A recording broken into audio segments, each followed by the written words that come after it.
You've been told your whole life to just try harder. Pay attention. Stop daydreaming. Why can't you just focus? And the painful part? You wanted to. You genuinely, desperately wanted to. But something inside your brain kept pulling the emergency brake, and nobody could tell you why. Today, we're going to fix that. Because scientists in 2026 just discovered something that changes everything we thought we knew about ADHD. And what they found? It's not what anyone expected. This isn't a video about tips or hacks. This is the deep truth, the actual psychology of what's happening inside the ADHD brain. And by the end of this video, you're either going to understand yourself or someone you love in a way you never have before. Let's start at the beginning, with the story we've been telling for 50 years. The official explanation went like this. ADHD is an attention problem. The prefrontal cortex, the brain's executive control center, isn't working properly.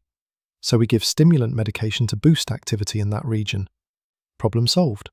Clean, simple, logical. Also, apparently wrong.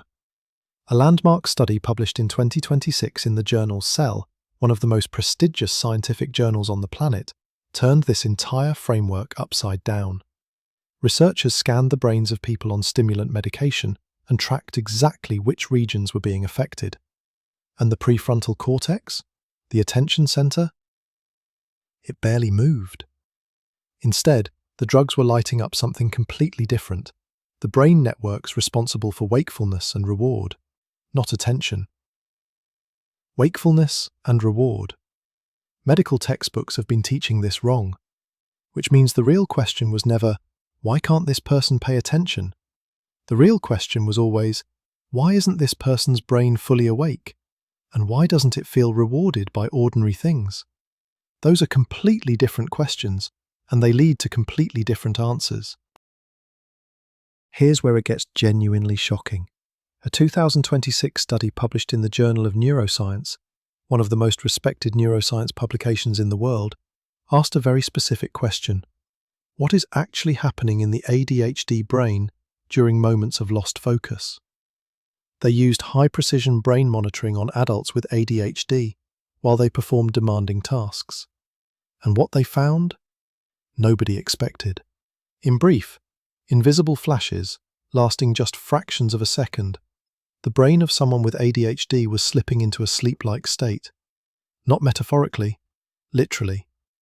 The same slow brain waves your mind produces when you're drifting off to sleep, appearing suddenly, without warning, in a person who is sitting upright, eyes open, trying their hardest to concentrate. And every single time it happened, they made more mistakes, reacted slower, lost the thread entirely. Imagine trying to read a page of a book, but every few seconds, someone hits you with a tranquilizer dart for half a second, then wakes you back up. You'd look fine from the outside. You'd feel like you were trying, but your brain would keep micro-collapsing on you, over and over, without you even knowing it was happening. That is what living with ADHD can feel like.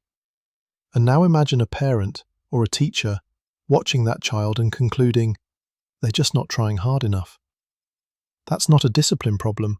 That's a neuroscience problem, and it deserves to be treated like one. Now let's go one layer deeper, because here's where the psychology gets truly profound. Most people assume that ADHD means the brain is understimulated, like a car engine that won't start, and that's why stimulants help. They turn the engine on. But a 2026 genetic study published in Nature Neuroscience proposed something that flips this completely. The ADHD brain isn't underactive, it's overwhelmingly noisy. Here's the analogy. Picture you're trying to have a conversation at a dinner party, and someone is screaming directly into your ear. Not because you can't hear, but because there's too much sound, all competing at once. The brain is doing this constantly, processing every sight, every sound, every random internal thought, all at equal volume. Nothing gets automatically filtered as irrelevant. Everything demands equal attention. Scientists found that a gene called HOMA1 regulates how quiet or noisy the brain is at baseline. When this gene isn't functioning optimally, the brain's resting state becomes a storm of competing signals. Focus, then, isn't about generating more mental energy. It's about quieting the storm long enough to hear the one thing that matters. This explains one of the most misunderstood things about ADHD, hyperfocus. You've heard people say, if they have ADHD, how can they play video games for 8 hours straight? The answer is, the game is so stimulating, so loud, so rewarding, that it actually drowns out the brain's internal noise. It overwhelms the storm. It's not that the ADHD brain suddenly works differently. It's that finally one signal is loud enough to cut through everything else. That's not a character strength. That's not laziness. That's not a contradiction. That's a brain doing the only thing it knows how to do: chase the loudest signal in the room. And now, the discovery that may change psychiatry forever. In 2026, a study published in JAMA Psychiatry, one of the most authoritative medical journals on earth, did something revolutionary. They took over 1,150 people, children with ADHD and children without, and instead of looking at their behavior, they looked directly at their brains. No symptom checklists, no behavior reports, just brain scans. And what they found is this: ADHD is not one condition. It never was. It's three structurally distinct brain patterns, each different from the others, each producing what we lump together and call ADHD. The first type shows overload in the regions controlling emotional regulation and impulse control simultaneously.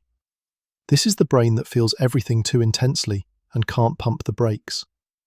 This group showed the most dramatic difference from non-ADHD brains. The second type involves differences in how the brain's default mode network, the system that activates during rest and self-reflection, interacts with attention systems. This is the person who is always somewhere else in their mind, the daydreamer. The third type shows subtle structural differences spread across multiple systems, with a more variable, inconsistent presentation. This is the person whose ADHD is invisible to everyone, including sometimes themselves. 3 types, 3 completely different neurological profiles, all getting the same diagnosis, often the same treatment. No wonder so many people feel like their ADHD medication doesn't work the same as it does for someone else. Because biologically, they might have a completely different condition that shares a name. I want to stop here for a moment. Because everything we've talked about, the sleeping brain, the mental noise, the 3 types, these aren't just interesting scientific facts. They are the explanation for a lifetime of being misunderstood. For every time a teacher said you were not living up to your potential, for every job you lost because you couldn't meet a deadline, not because you didn't care, but because your brain's sense of time works fundamentally differently, for every relationship that cracked under the weight of forgotten promises, missed appointments, and emotional intensity that scared people away, for every night you lay awake wondering, what is wrong with me? Here is what the science says now. Nothing is wrong with you. Something is different about you. Profoundly, neurologically, measurably different. And the world wasn't built for your brain. That's not an excuse. It's not a free pass. But it is the truth. And the truth matters. Because you cannot heal something you've been taught to be ashamed of. You cannot manage a brain you've been told is just broken. The ADHD brain isn't broken.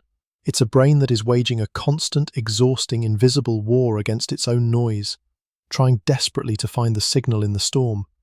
And most days, it finds it, just not the way anyone expected. So, what do we do with all of this? First, if you have ADHD or suspect you do, stop measuring yourself against a brain that isn't yours. Your brain doesn't wake up fully. It chases reward, not obligation. It drowns in its own noise, and it occasionally falls into mini-sleep while you're trying to do your taxes. That's not laziness. That's neuroscience. Second, if you love someone with ADHD, this is why. The eye rolls, the forgotten things, The 11 p.m. bursts of energy after a day of paralysis. This is the biological, neurological why. Now, knowing everything we just talked about, the noise, the inconsistent focus, the brain that doesn't run on a normal clock, I want to leave you with something practical, not just theoretical. Because understanding why your brain works this way is step one. But living with it, day to day, that's a different challenge entirely. That's actually why I made something for this exact problem. It's a planner, built specifically around how the ADHD brain actually works. Not another planner that assumes you'll sit down every morning and plan your whole day in a straight line, because let's be honest, that's not how our brains work. This one is built around small, low-friction entry points, visual structure instead of walls of text, built-in flexibility for the days when your brain just won't cooperate, because there will be those days, and beating yourself up over them helps no one.